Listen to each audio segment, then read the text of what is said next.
talking a lot about the data dump on the case of Ruby Franke and Jodi Hildebrandt, and we're going to continue talking about that right now. Specifically about Kevin Franke. Recent disclosures from an interview with Kevin, the estranged husband of Ruby Franke, have unveiled a lot of distressing insights into the atmosphere within their household. And might I say, follow us on our social media channels, because all this week I have broken down Kevin's interview with police into a lot of segments. If you want to check that out and see what those are all about, you can follow us on YouTube or Instagram or TikTok. Just search Hidden Killers Podcast on any of those, and you'll find that, as we're going to continue to drop those throughout the week. They are bizarre as shit. Oh my God. There is a lot going on with this family. Yes. The revelations come in the wake of Ruby's arrest on child abuse charges, shedding light on the restrictive dynamics and concerning behavior that characterized their domestic life. During the interview with authorities following Ruby's arrest, Kevin Franke provided a candid account of the stringent rules imposed upon him while he and Ruby were living together. He detailed how Ruby's business partner, Jodi Hildebrandt, moved into their home, prompting a series of restrictions that significantly impact Kevin's autonomy, saying, "I couldn't come into the kitchen to eat until Ruby gave me permission," Kevin revealed, emphasizing the extent to which Ruby controlled their interactions. Moreover, Kevin recounted Ruby's involvement with a group called Connections, which he characterized as a religious cult. That's Jodi's thing. He described how Ruby's behavior underwent a drastic transformation, alleging that she claimed to communicate with divine entities and experience trances. What I find interesting about a lot of this, as we continue on talking about it, is within the Mormon Church, and I'm not saying this is right, so don't take me wrong here, and I know you're not, but I'm saying the audience, is within the Mormon Church, males have all the power. There are no females in high positions within the Mormon Church. Everything is very, very, I don't know, chauvinistic is the right word, but it's very male-dominated or just restricted completely. The men have the power. They are to be listened to. They're to be obeyed. They are the head of the household. They are all of that. Again, I am not, because everybody misconstrues everything, I am not saying that that is right. I am telling you that is how they work. So to have this dynamic within a family that claims to be a very, very devout Mormon family is rather bizarre, because it goes against their belief system. It goes against how they think, how they operate. It's just weird. Kevin says, quote, "The upstairs where Jodi was completely offline. I couldn't go upstairs anymore in my house." Kevin lamented, underscoring the unsettling nature of the environment. The dire situation escalated when both Ruby and Jodi were arrested for child abuse after Ruby's son sought assistance from a neighbor. Subsequent investigations revealed two emaciated children in Ruby's home, leading to legal action against Ruby and Jodi. Both individuals pled guilty to 4 counts of child abuse, resulting in the imposition of a maximum sentence of 30 years each in prison. It should have been 60, by the way, but because it's Utah and everything's Mormon and fucked up, the limit is 30 on something like this, because I'm guessing somebody along the line said, we do a lot of fucked up shit. We should probably find some sort of caveat so we can maybe lower this down a little bit. Well, they probably didn't have room. Yeah, exactly. I mean, Throughout the legal proceedings, Ruby expressed remorse for her actions, extending apologies to her husband and children for the turmoil that they endured. "For the past 4 years, I've chosen to follow counsel and guidance that has led me to a dark delusion," Ruby lamented during her sentence hearing. "To my babies, you are part of me. I believed dark was light and right was wrong. I would do anything in this world for you. I took from you all that was soft and safe and good." Notice how I could easily crack my voice there and make myself sound like I was serious. Possessed. Or possessed. That's what these fuckers do. The release of the interview footage is out there now. We have, like I said, a lot of it posted on our YouTube channels, as well as on social media if you want to subject yourself to all of that. Well, and speaking of subjecting yourself, Yeah. I this didn't make it into the story, and I think it was really important. So that's on me. So I want to read it. Yeah. This is from Kevin Franke. He witnessed Hildebrandt at times going into possession mode and speaking in different voices. He said it was really creepy. The voices would say, "She's ours. We're not letting go. She is Satan's bride." What? Yeah. What? Oh, okay. Well, dude, put the joint down. Well, and to add to that, I'd love to know what fucking joint that is, because that might be kind of fun in a controlled environment.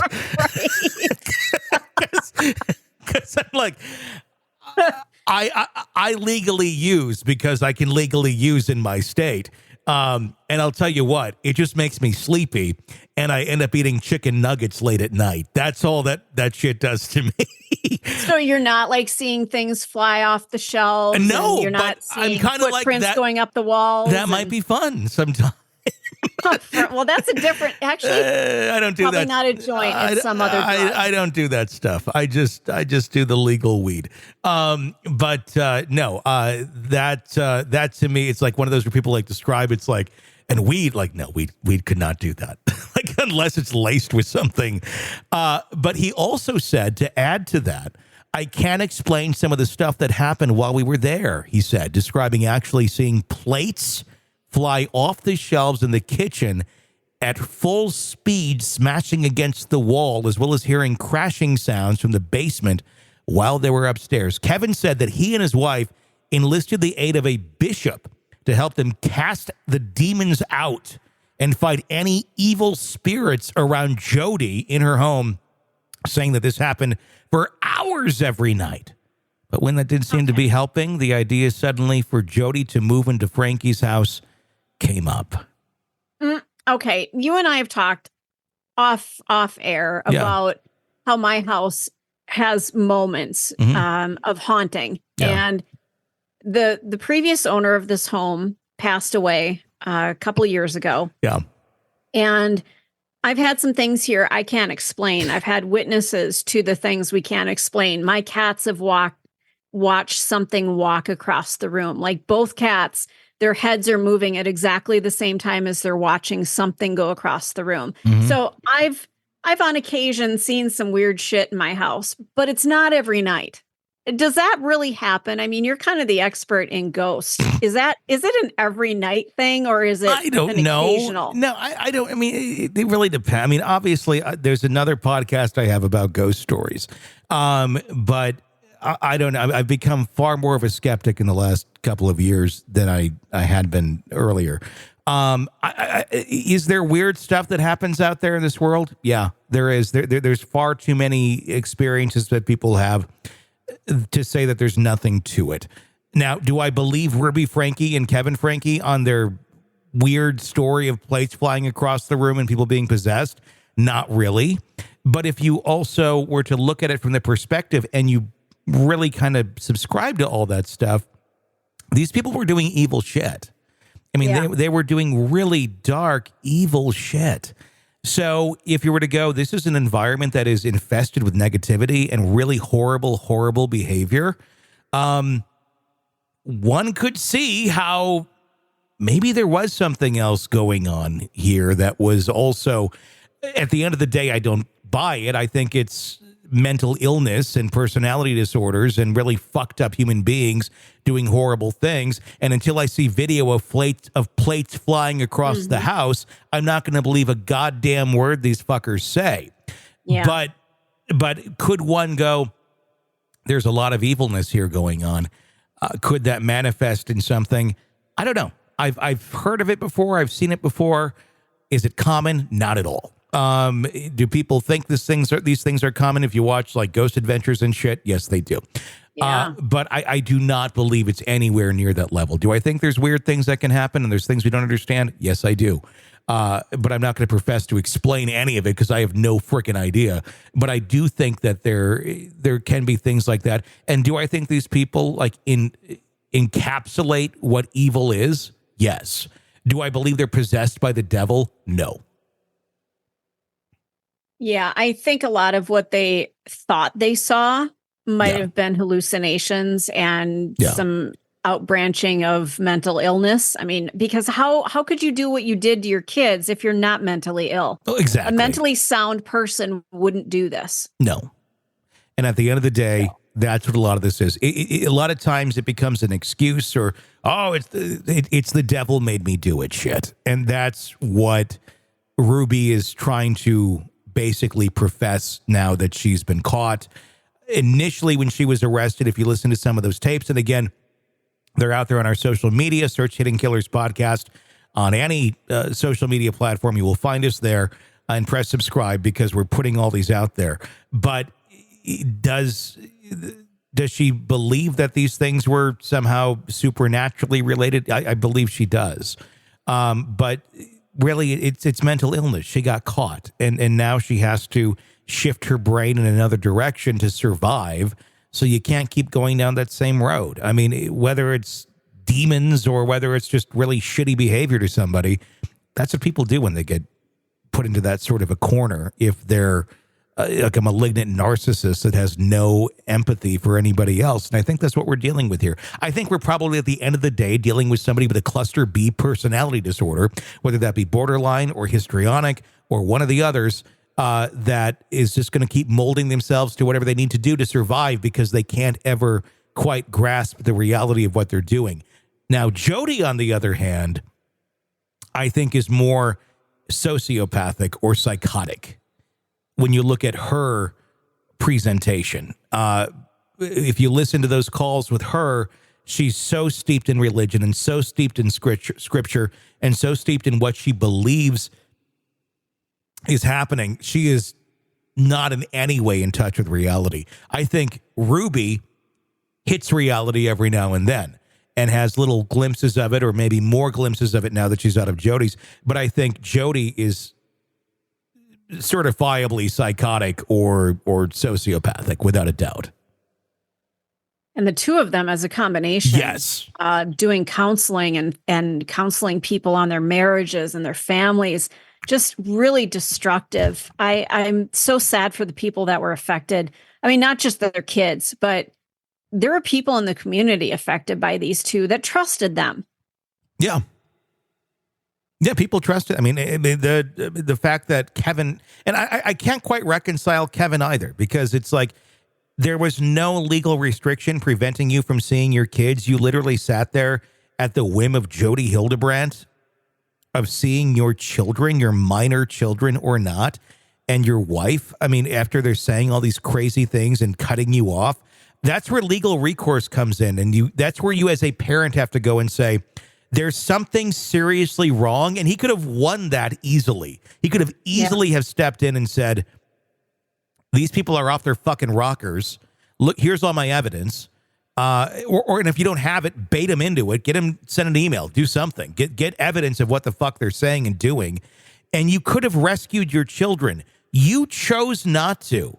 Whether you believed their shit or not, I don't know. But I think he did subscribe to it for quite a while because he became kind of their resident exorcist, as he says, for a little while within the confines of this, but then eventually kind of gets pushed out. So at the end of the day, Kevin's just a weak, shitty human being that didn't stand up as being a father. Yeah, I wonder if he was badgered so much, though, that he was beaten down as well. And I hate to come to the... I don't fucking care. When you have kids, fuck that. I just don't buy that argument for 1 second. Yes, you can be badgered, you can be pressured, you can do this and that. But he was cut off from them. I understand that more when you're in the actual dynamic of the relationship and you're seeing them every single day and you're in your home and you get beat down and shit like that. I've been in that situation before.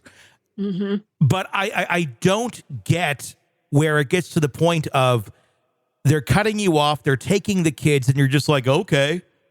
No, grow the fuck up. I mean, for the love of God. I mean, people can be in abusive situations and not realize it until it's late.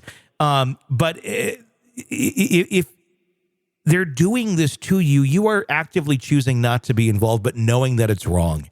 and not standing up for your kids. And at the end of the day, that's all that fucking matters. Nothing in this life matters more than you taking care of your children. There should be no other priority greater than that. And Kevin failed at it miserably. 100%. So, fuck him. I just don't have much pity for him at all. I think he's a weak, horrible human being that doesn't deserve to have his kids back. I think in most cases, this being one of them, the kids are better off pretty much in any environment other than any of the Frankes that raised them. And it's interesting, too, when you listen to some of the phone conversations. I think there's one that's with Ruby and her parents. That's at least what I gleaned off of it. And she's talking about how all of her sisters are against her. They're all ganging up on her. It's like, they're not ganging up on you. They just have common sense and they know you're insane. Mm-hmm. And they don't want anything to do with you because you're nuts. And they want to protect their families from you because you're fucking nuts. It's not ganging up on you. I don't know. Both of them really, there's really no purpose for continued existence, but that's not how we do things here. So. No, I completely understand, and I get where your anger is coming from. I just think there's a huge dynamic in this family that here are these two women that just wielded so much power and control for some reason that people around them were terrified. I mean, why didn't the kids revolt? And I'm not victim blaming, oh my God, but this abuse happened. So they were beaten down mentally. So they just kind of gave in and let it happen. And again, not victim shaming. These are kids. No, exactly. But they couldn't fight back. And I just wonder if that's kind of what happened to Kevin, where he's just like, I there's nothing I can do, even though there absolutely was. And yeah. And the thing is, this is just, go ahead. In his mindset, he couldn't. He was just so far down. I don't know. I've seen kind of the downtrodden having been abused where it's like, why didn't you fucking do something? Well, because they couldn't.